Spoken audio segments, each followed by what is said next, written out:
This is UDVT Teacher to Teacher, and representation is today's feature. From one voice teacher to another, this video will help frame UDVT representation for your further exploration. Just another reminder, UDVT provides a structure to individualize learning for singers with all intellectual ways of being. Because neurodivergence is not a hindrance, it's a gold mine of possibilities. And it continues with the appropriate representation of information and concepts responsive to their unique learning preferences. So, how do I navigate UDVT representation and apply it to my teaching practices, you ask? Simple.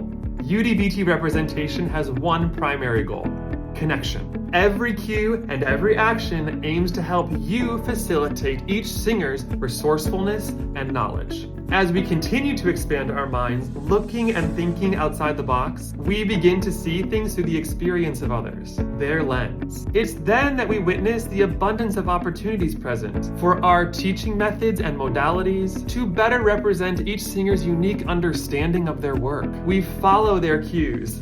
And again, that's why I'm here, to help you help them do that. In this network, we look to understand each singer's unique information processing cues, while continuing a feedback loop to build their knowledge. Successful representation navigates a singer's active perception through the cue "I identify this," language use through the cue "I understand this," and new knowledge development through the cue "I connect this to that." While watching these videos, focus on where the opportunities already are in your teaching practices to integrate these cues. Watch for them. I'm confident the singers you work with are already cueing you.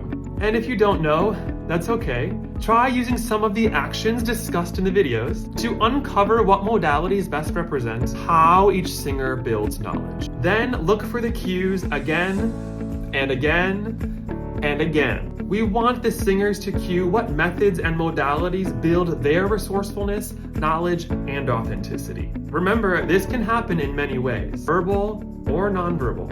And it's unique to each singer, depending on their relationship with you, means of interaction, use of language, and choices. Which is why your feedback cue loop should also consider the nature of your relationship with the singer, types of interactions, use of language, and the actions you take to represent information to help singers access, build, and internalize their knowledge. But Adam, why is it important information is appropriately represented for singers, you ask? Because information that does not engage a singer's learning preference is not easily accessible for further knowledge building. It will be difficult to achieve technical and artistic success. Just think, if instructions and information were always given to you differently than you perceive, and in a language you don't understand, there's nothing more you can do. For example, visually, but you can't see. Verbally, but you can't hear. Kinesthetic, but you can't move. In sense, but you can't smell. In tactile, but you can't feel. I'm making gross statements, but as you see, it makes no sense. The singers you work with are no different. So invest in their resourcefulness, knowledge, and authenticity. Their connection. We want them to build upon strong perceptual understanding, language development, and knowledge of their voice. And that's what the videos in this network will help you do.